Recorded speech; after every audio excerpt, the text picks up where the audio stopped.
Welcome to day 38 of reading every single day for 30 minutes for the rest of my life. I'm excited. Tonight we have The Alien Perspective by David Whitehouse. And yeah, I'm at page 152 out of 250, something like that. And yeah, I'm going to get 30 minutes started right now.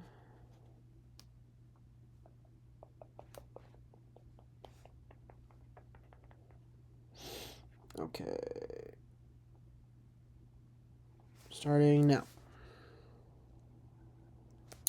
It's that time. Let's go.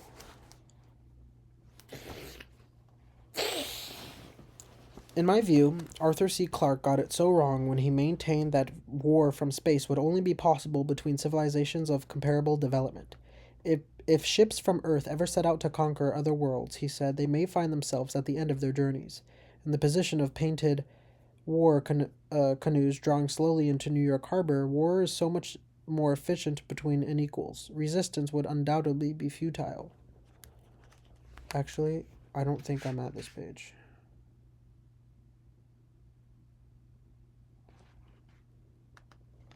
I might actually be at... Yeah. I'm at page... I'm going to start at 147. Here we go. But I've often wondered, what if all of us in the world discovered that we were threatened by a power from outer space, from another planet? Wouldn't we all of a sudden find that we didn't have any differences between us at all? We were all human beings, citizens of the world, and we wouldn't come together to fight in particular threat. President Ronald Reagan, 1988. A small group of desperate men who, to gratify insatiable ambitions, had allied themselves with the thing in the sky. Men who were guilty of treason against the entire human species. Fred Hoyle, The Black Cloud, 1957. Once we have the message, the rest is easy. Frank Drake, 1974. What would be an alien's motivations behind setting a message? Would it be a peaceful call for companions wherever they may be, or a message directly specifically to us? Perhaps the message would be a boast or a kind of monument, possibly the last cry of a doomed civilization. If we were facing certain extinction, would we send a time capsule of our culture to the stars? Perhaps an alien message would be the prelude to an invasion, or an advanced computer virus designed to be detected by unwitting species. Once received, it might carry out its real task of infection and invasion. I do hope that those searches for alien signals isolate their computers from their internet. Long shot, I know, but just in case. We must consider that one way evolution could play out elsewhere is that... Oh, my MacBook is low on battery. Put her on the charger. We must consider that one way evolution could play out elsewhere is that aliens might not have become wise princes of peace, billion-year-old beings who have left war and aggression behind eons ago. It's not the lesson of evolution on Earth that predation and fear are fundamental to complex life forms. It does not take intellect to creep up on a blade of grass, but it does if the aim is to hunt and kill other organisms for survival. Intelligence is evolutionary, beneficial to predators, and it must have happened in the evolution of life. The question is, where does it stop? Or does it stop at all? Could an alien culture be aggressive and predatory, brutal and cruel with no conception that any other existence is possible?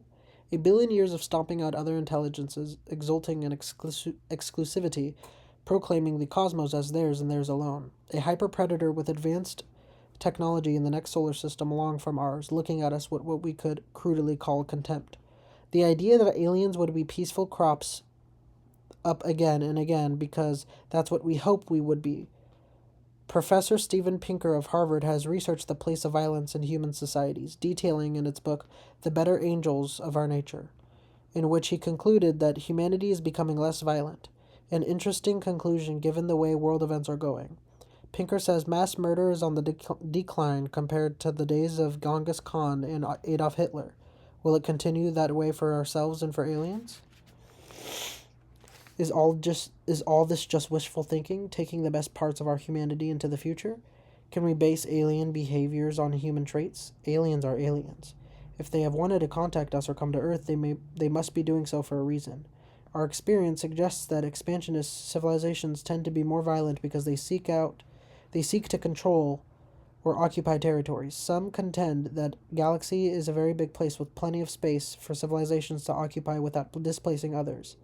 Again, humans are human interpretations and assumptions. Again, these are human interpretations and assumptions. Aliens might not need our solar system, but it might be their habit to possess it, and just they might just not like us. If we did detect a signal that we could extract some information from, we must ask whether we can trust it. Let's look at this from another direction. In our tentative transmissions to the stars, how have we portrayed our own species? The Pioneer plaques and Voyager message discs placed on the spacecraft portrayed our good side. There is no images of poverty or pollution, suffering, or even nuclear weapons.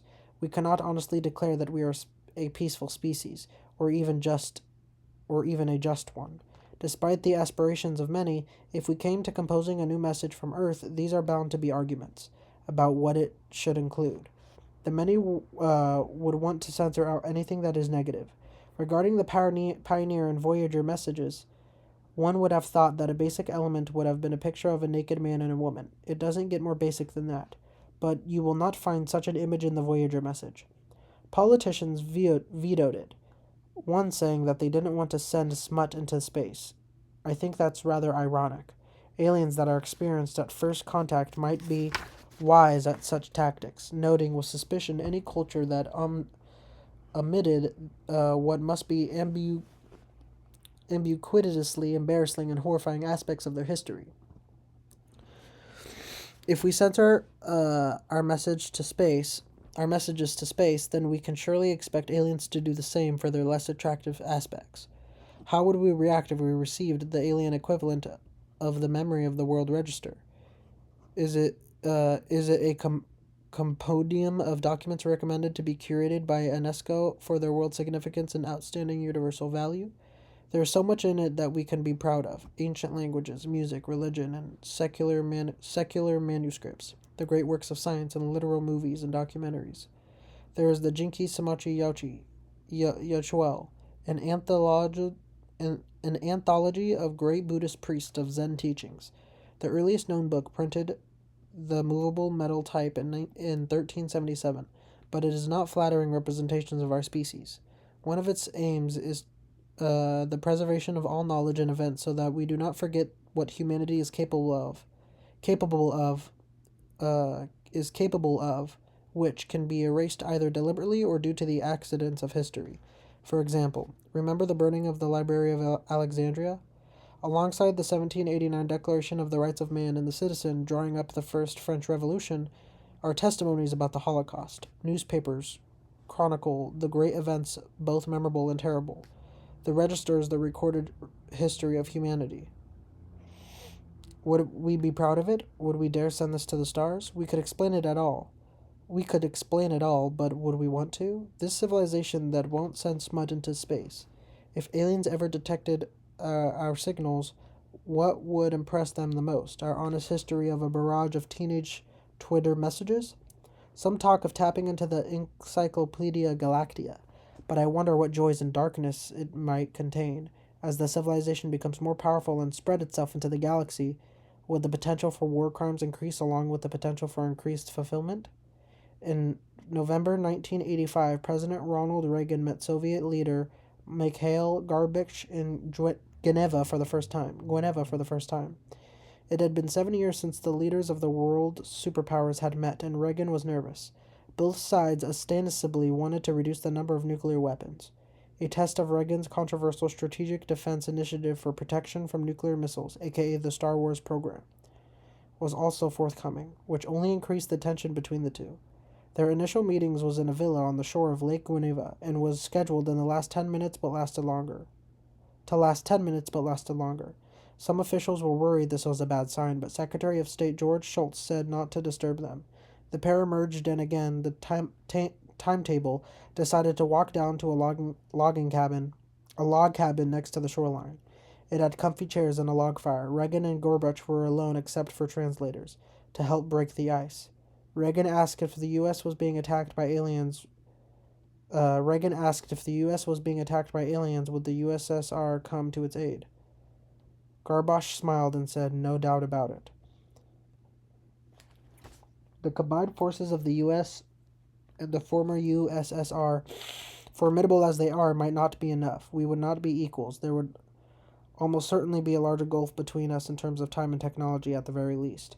In any confrontation, one will always utterly dominate the other. However, Sagan often claimed, as so many others have, that aliens who have not destroyed themselves would treat others well, and that aliens with warlike tendencies would never survive to contact others or travel between the stars.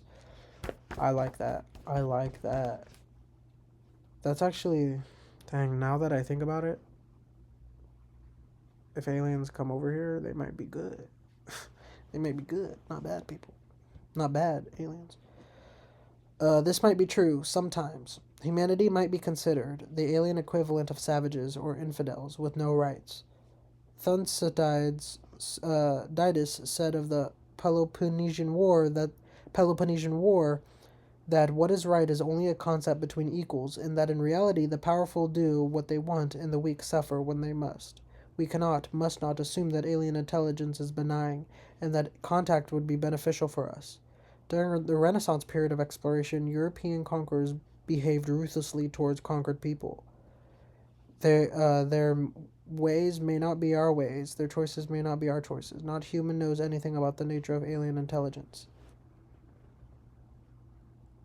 In my view, Arthur C. Clarke got it so wrong when he maintained that war from space would only be possible between civilizations of comparable development. If ships from Earth ever set out to conquer other worlds, he said, they may find themselves at the end of their journeys, in the position of painted war canoes drawing slowly into the New York harbor. War is so much more efficient between unequals. Resistance would undoubtedly be futile. I have a sinking feeling when I read about what Frank Drake considered we could learn from when he termed the ultimate social systems evolved by aliens, a feeling that is deepened when some suggest that aliens might have lessons for us in development of a benign world government. We imagined many kinds of utopia in the 20th century, and implementations of some of us left scared and should provide us with a healthy skepticism regarding advice from an alien culture. We have not learned from our recent experience and the high price we paid for the anti-human attitudes of fascism and communism. Perhaps the aliens will tell us that there are no absolutes, no utopia that can be obtained, and that survival is difficult. Beware the words of Arthur C. Clarke when he said that he believed that the exploration of space was a very way to improve the human race.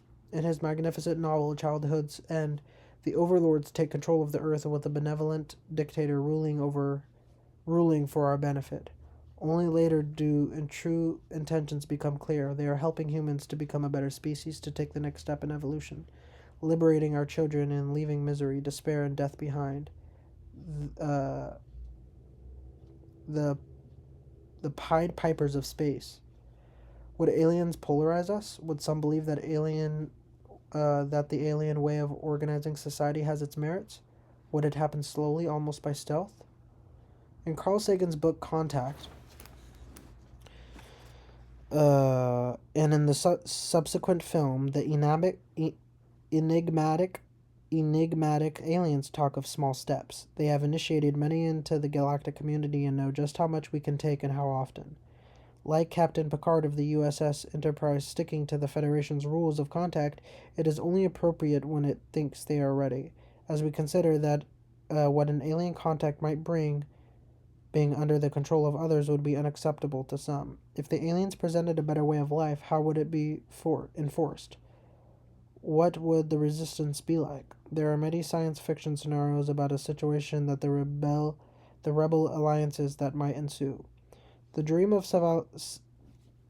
salvation from aliens, the enlightenment that many who believe UFOs are aliens with a message expect, could be a nightmare.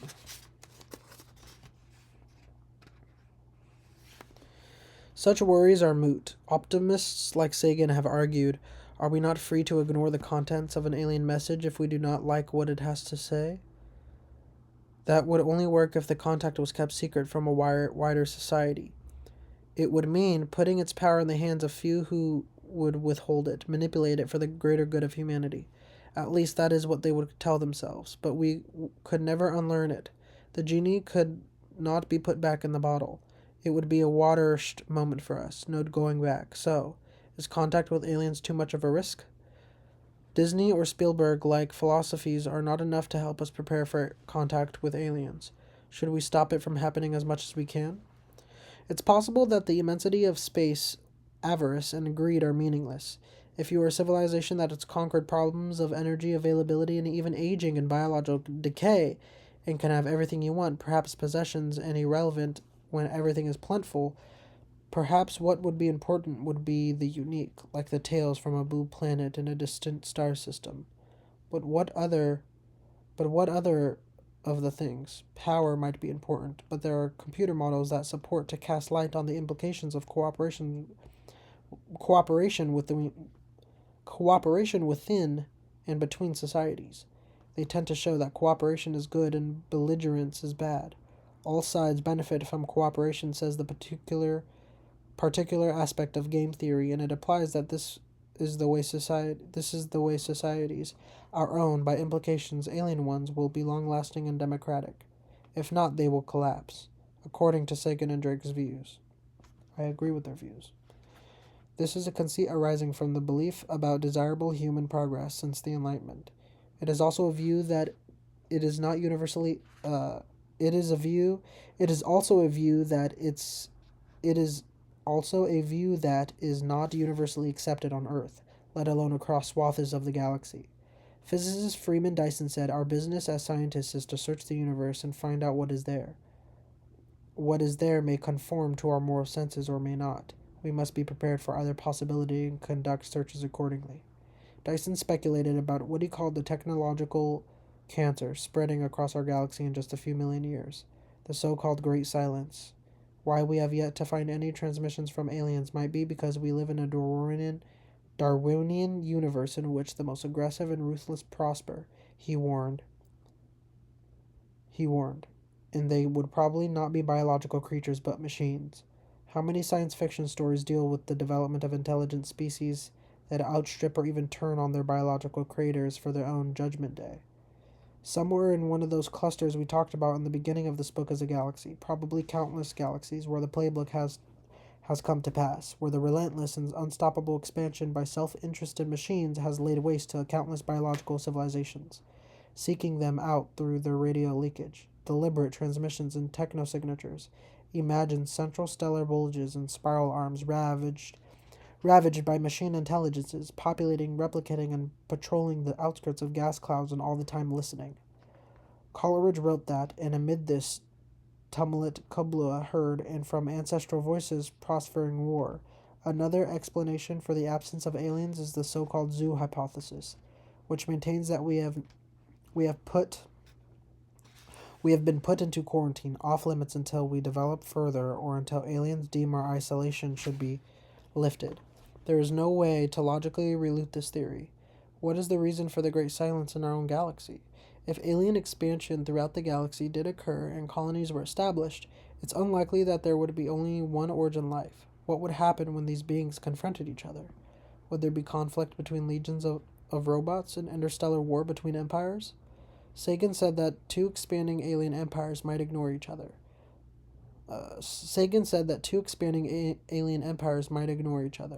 Why would advanced aliens need planets anyway? They surely would be more able to live how they wanted in the darkness of interstellar space. Assumptions. What many SETI pioneers did not realize is that we cannot assume that we are safe because of the great distances between the stars. Some have speculated that detecting a message would be the equivalent of an invitation to join a galactic club, a network of communicating and cooperating advanced civilizations sharing their knowledge and experiences. Just imagine the wonders of alien races and their views of the cosmos. How many different forms of art and culture could there be? For me, given the distances and timescales of the limit of light speed, Anything other than a loose galactic club is unlikely. It's a nice idea, but it lacks more of what we want our human society to be like writ large in the stars. Perhaps somewhere in the universe, civilizations are ferociously close, or do empires vie for dominance? How would such a galactic club work when its members would be so unequal? How do the junior partners relate to the established ones? Would there be levels of probation, cooperation, coercion, secrecy, qualifications or initiations, promotions or executions? And what is the politics of such an organization? Would there be such a thing as negotiation? The history of empires is the history of human civilization. They have been a way of life for most of the peoples of the world for most of the time, as either conqueror or conquered. The general rule is that powerful societies expand. Whether we have civilization, we have imperialism. Empires do not want to participate in the international system. They want to be they want to be international system. They want to be the international system.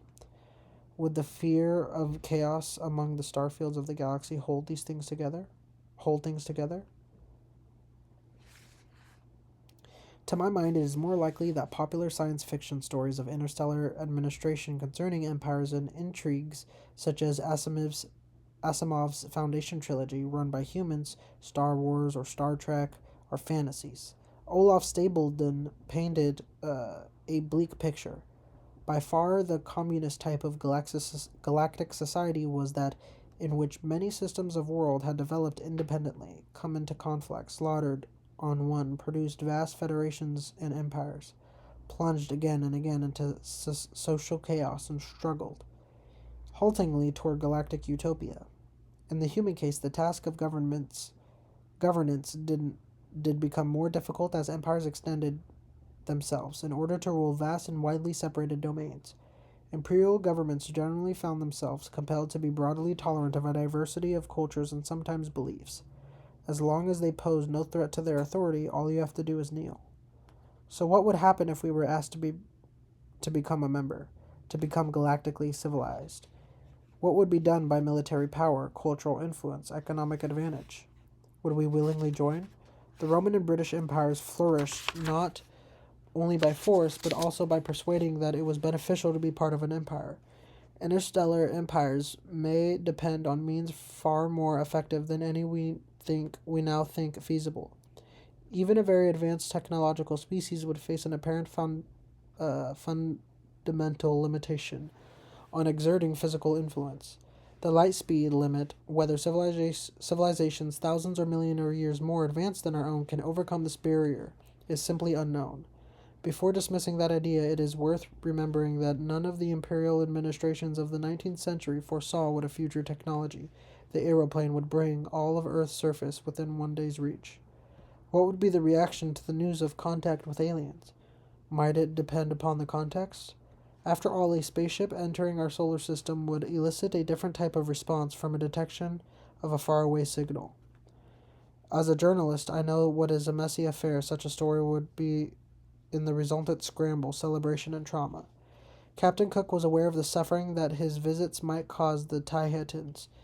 It would have been far better for those poor people never to have known our superiority in the accommodations and arts that make life comfortable, he wrote, than after once knowing it, to be again left and abandoned in their accompanying capacity of improvement. Indeed, they cannot be restored to that happy mediocrity in which they lived before we discovered them. European contact with the inhabitants of the coastal lowlands of New Guinea produced cargo cults. The native wanted more cargo, that is, Western goods, but did not know how they were manufactured, so they turned to their ancestors who had bequeathed them to the technologies of stone, wood, and fiber that enabled them to survive. They believed these ancestors must have also designed the Western technology, but the Europeans had somehow intercepted and stolen what would have been rightfully theirs. To get what they deserved, they stopped working and planted crops, destroyed their own tools, and performed rituals to communicate with their ancestors, asking them for a new age of Kago. But the story does not end there. The highland interior of New Guinea was not reached by the initial European settlers. When they did get there in the 1930s, the outcome was much more better, and Stone Age natives adapted well to their visitors. Within a few decades, they had gained their independence from Australia and developed a thriving economy based on coffee and other crops. Is there a lesson here for us? People define themselves as much as what they are as by what they are not. Nationalism on Earth often has an us and a them narrative, demonstrating the other and sometimes referring them to as subhuman, rather than seeing ourselves as the aliens as both representations of life in the universe deserving respect. Would some regard them as enemies, the ultimate outsider and other, a non-human foe that reinforces our sense of identity and purpose. Political leaders could fan these flames no matter what side they might support. Defining the enemy has been a common way of consolidating power, as has aligning with a growing power. The Roman Emperor Constantine used the growing popularity of Christianity to strengthen his base. And much later, when the Catholic Church turned to the Protestants, it suited some to support Martin Luther. Like Carl Sagan's Contact and Fred Hoyle's A for Andromeda, the Cassiopeia Affair by Chloe Zurich was a message from outer space science fiction novel, but its main focus is the political fallout between the associated greed, deceit, and hatred that would accompany receiving such a message from aliens. Such a message from aliens. This is how the President of the United States announced the existence of extraterrestrials. Think of how wonderful things we can learn from our brothers of Cassiopeia, the chemistry of their life processes, the properties of their planet and their planetary system, the galaxy viewed from their location. All these possibilities bring tremendous excitement to our scientists. We believe that Cassiopeian civilization is technologically more advanced than our own. Their knowledge has enabled us to leapfrog over centuries of development. Cassiopeia 3579 might as well provide us some sort of cosmic technology program for emerging Earth. Above all, our Cassiopeian brothers may have found ways to solve political problems comparable to those which now threaten us on Earth. We may have found ways of managing such problems without participating in a planet-wide holocaust as we have feared on Earth for so long. What would be the implications of contact with an alien race with superior knowledge? Will the information they have help us solve our problems? Would they help us develop new forms of energy and transport? Would they revolutionize our understanding of our biology, enabling the elimination of disease and even death? When they learn about progress is understanding the physical universe. When they learn about our progress is understanding the physical universe, would they tell us we have been going down a blind alley and put us right by revealing a stroke? The fundamental theory is at the root of all reality. Fundamental mathematical conjectures, the elusive Riemann hypothesis, the possibility of time travel. No problem. It's all like this. But would this take away something vital from us, removing our aspirations, perhaps even our dreams? What would it be like if we knew all this stuff and solved all those problems with information we did not strive to obtain ourselves? Would it take away humanity's spark, our drive as we become self-satisfying and knowledgeable? 90 years ago, during the Mars Fourier, the New York Times said it would be better to find out things in our own slow, blundering way rather than have knowledge for which we are unprepared thrust upon by us superior intelligences. Surprisingly, we have a small example of what could happen in such a situation because the development of Western civilization, indeed its very renaissance, came about as a result of information obtained from elsewhere. Influential information that it did not originate itself. In a way, we would have made contact before. Around AD 500, the Roman Empire collapsed in Western Europe. Societies turned inward, cut off, trade diminished, libraries burned, scholarship moved into the monasteries. We lost so much, including the Library of Alexandria, which once contained Aristarchus' treatise on heliocentric theory, which could have changed the course of astronomy had it survived. The Hijra of Muhammad began a series of conquests rivaling those of Alexander almost 1,000 years earlier as Islam spread across the Middle East and Africa. Behind the often violent stormfront of the Mujahideen and their imposed religion, Muslim scholars were eagerly seeking manuscripts of ancient works, copying them and sending them back home, and in so doing preserving them for prosperity. Jabadessa, also known as Ayub al-Warua, was a Christian and Syrian physician who left us on account of natural science as taught during his lifetime in the early 9th century. He lived in the golden age of learning in Baghdad, which had become a center of knowledge and commerce. Among its wide and well laid out precincts were fabulous libraries containing works from both East and West, as befitting Baghdad's central global position. Original works from Greece and India were held in locked chests guarded by suspicious librarians. Translations from Greek and Indian into Syriac, Arabic, and Persian started to fill the shelves. For a while, there was no greater concentration of books on the planet, and no more exciting place to be. For Baghdad was the largest city in the world, and the first to really compete with the glory of Rome at its peak. I didn't know that. When Baghdad lost the title of the world's largest city, it did so to another city with a magnificent library, Cordoba in Muslim Spain. Yeah, and that's 30 minutes right there. I didn't want to because it's a new chapter. We are at the bottom of page 162. Very, very bottom of page 162. That was day 38. Yeah, see you guys day 39.